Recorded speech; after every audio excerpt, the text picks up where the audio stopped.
This is 1.1a, simplifying algebraic expressions.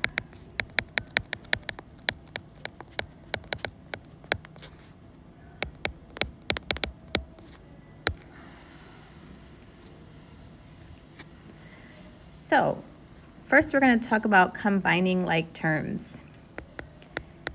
You can combine like terms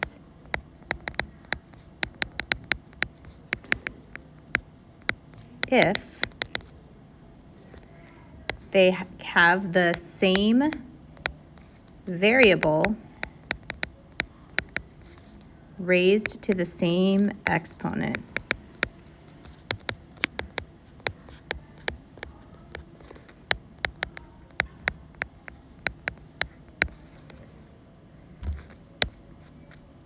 Constant terms can only be combined with other constant terms.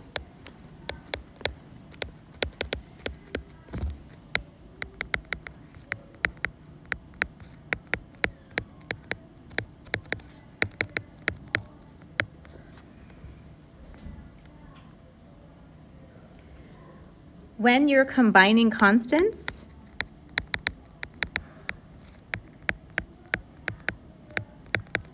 and remember that constants are a number, no variable, you're just going to add or subtract them.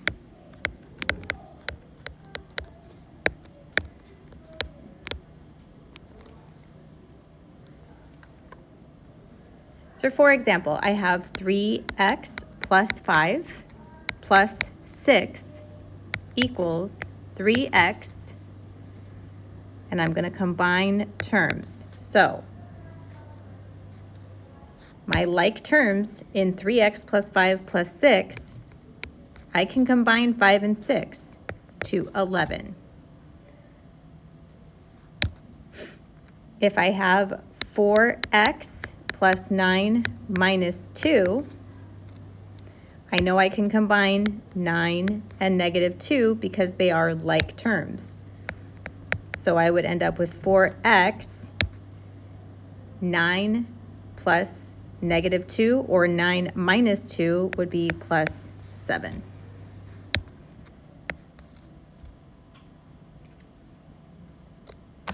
When combining variables, you are going to add or subtract the coefficients. So when combining terms with variables,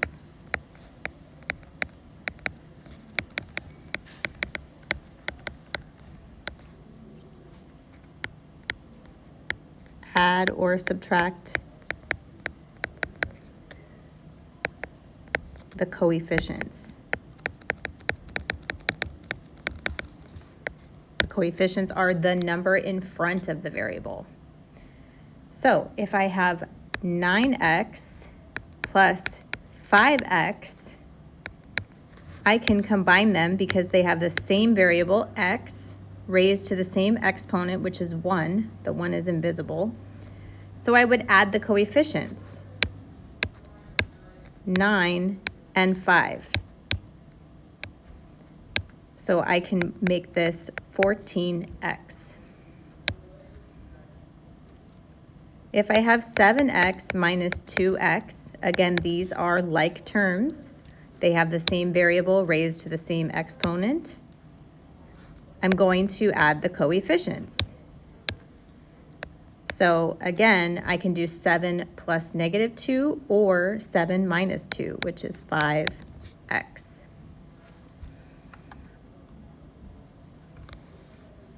To help simplify expressions, here are some steps that can help you. Draw lines in front of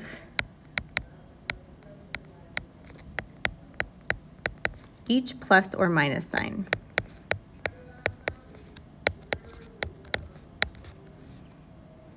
to separate the terms.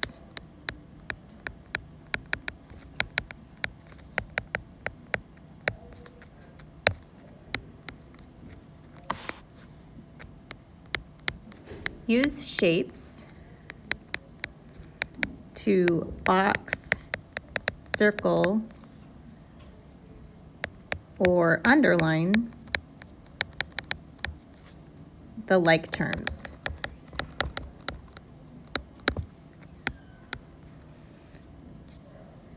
Then you're going to put each group of like terms together.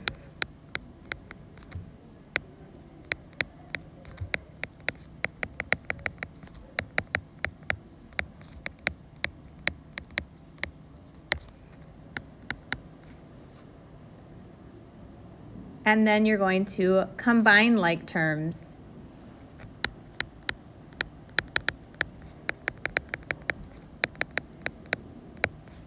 by adding or subtracting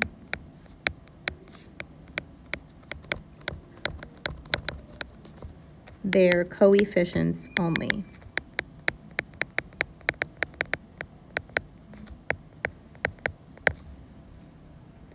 So let's do an example. 4x squared y minus 3x minus 7 minus 2yx squared minus 5x plus 1. Okay, that's a long expression. There are many terms, but we're just going to break it down. So step 1 is to draw lines in front of each plus or minus sign to separate the terms. So in front of each plus or minus sign, I'm going to draw a little line. Now I can clearly see there are 1, 2, 3, 4, 5, 6 terms. Now I'm going to use shapes to identify the like terms. So one set of like terms I can see is 3x and negative 5x. They have the same variable raised to the same exponent. Other like terms I can see are the negative 7 and the 1. These are constants, there's no variable, so they are like terms. And if you look at the last two, these are actually like terms. Even though the variables are in different orders, the x is still raised to the second power, and the y has an invisible exponent of 1. So these are also like terms. Now I'm going to group them together. So now I have 4x squared y, and I have negative 2, and I'm going to rearrange the variables. So I have 4x squared y and negative 2x squared y. If I add those together, 4 plus negative 2, or you can put 4 minus 2, you end up with 2x squared y. Now we're not going to change the variables when we're combining like terms. Next, I will combine negative 3x and negative 5x. Negative 3x minus 5x, or negative 3x plus negative 5x, gives you negative 8x. Remember, we are only putting the coefficients in the calculator. If you're using a calculator, you cannot put x in the calculator. And last, I'll do the constants. I have negative 7 and positive 1. When I combine those, I get negative 6. So this is my simplified expression after combining like terms. Let's do another example. X squared minus 3x plus 7 plus x squared plus 8x minus 10. Now I will draw a line to separate the terms in front of each plus or minus sign.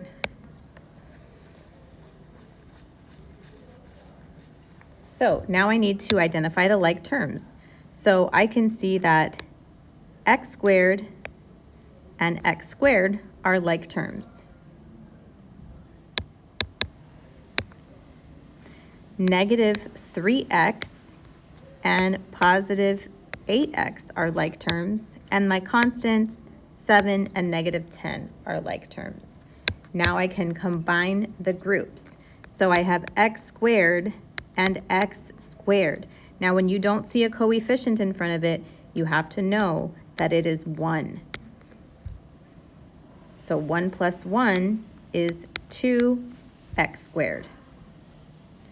Next, we'll combine negative 3x and positive 8x. Negative 3 plus 8 is positive 5. Remember, don't put the x in the calculator, just the coefficients. And now I have 7 and negative 10. That gives me negative 3. And there is my simplified expression. Now we're going to talk about the distributive property.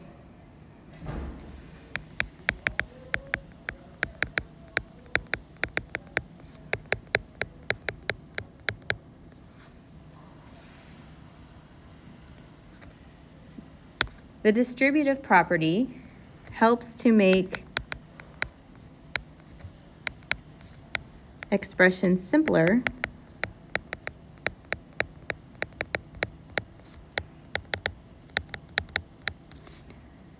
and we will also use it later to help solve complicated algebraic equations.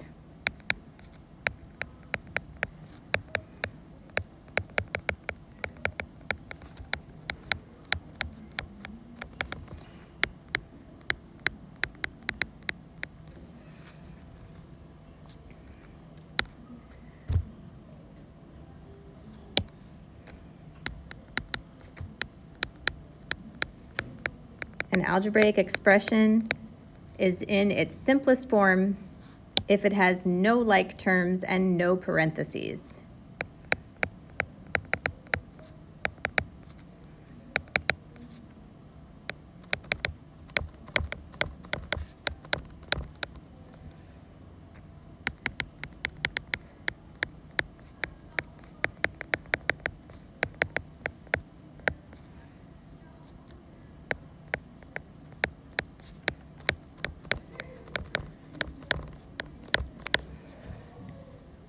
So our goal is to eliminate any like terms and any parentheses in an expression in order for it to be fully simplified. So here's a rule.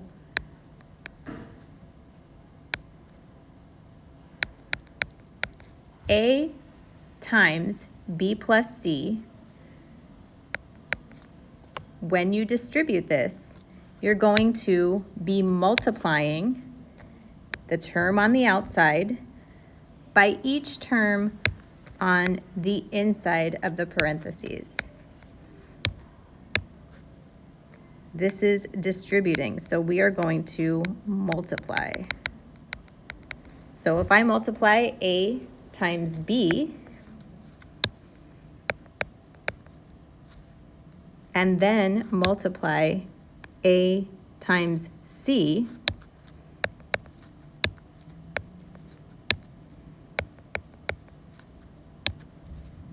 my answer will be, AB plus AC.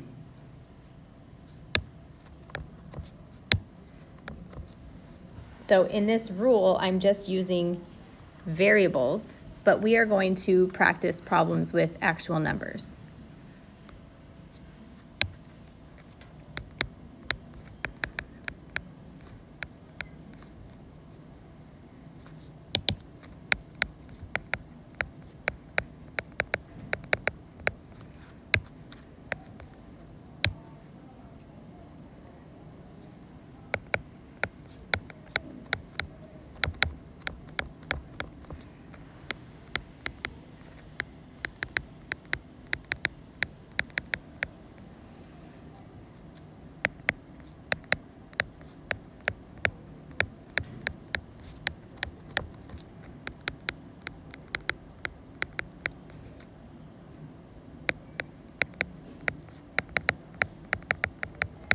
So the term on the outside of the parentheses gets distributed to the numbers and variables on the inside.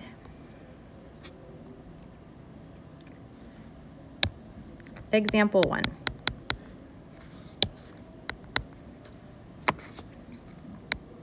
Six times a minus c plus 7. So I'm going to highlight each term on the inside so I know what I'm going to be multiplying by. So the term on the outside that's being distributed in this example is 6. So first I will multiply 6 times a. That gives me 6a. Next, I will multiply 6 times negative c. If I'm multiplying a positive times a negative, my answer will be negative. So my answer will be negative 6c. And lastly, I will multiply 6 times 7. 6 times 7 is positive 42. So this is now in simplest form. There are no like terms and there are no parentheses.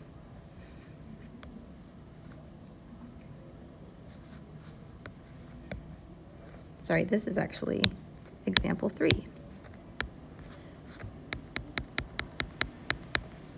Example 4, we have 4 times x minus y plus z. So again, I'll go ahead and highlight these to distinguish each individual term before I distribute. So 4 is the number on the outside of the parentheses that will be multiplied by each term on the inside. So 4 times x is 4x. 4 times negative y is negative 4y. And 4 times z is positive 4z.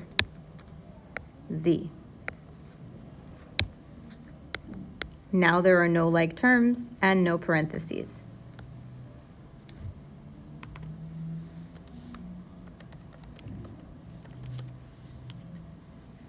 Two more examples.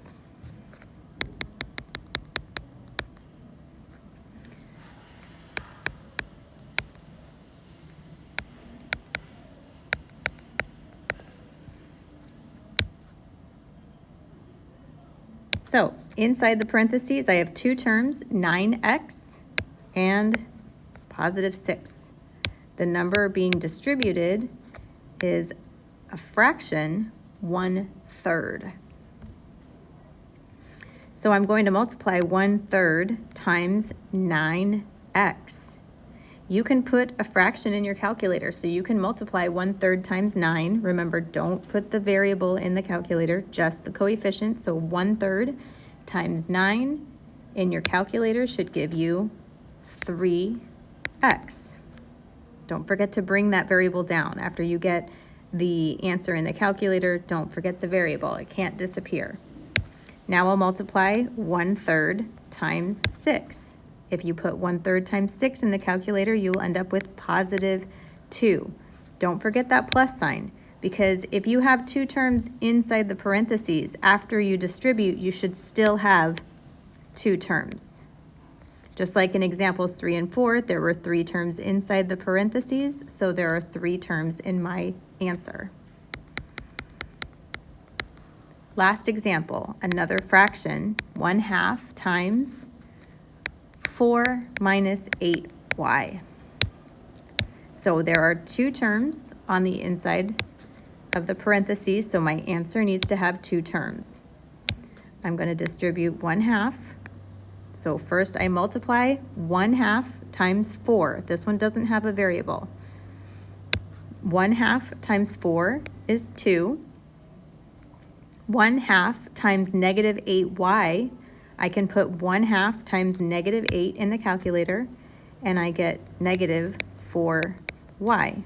So my simplified answer is 2 minus 4y.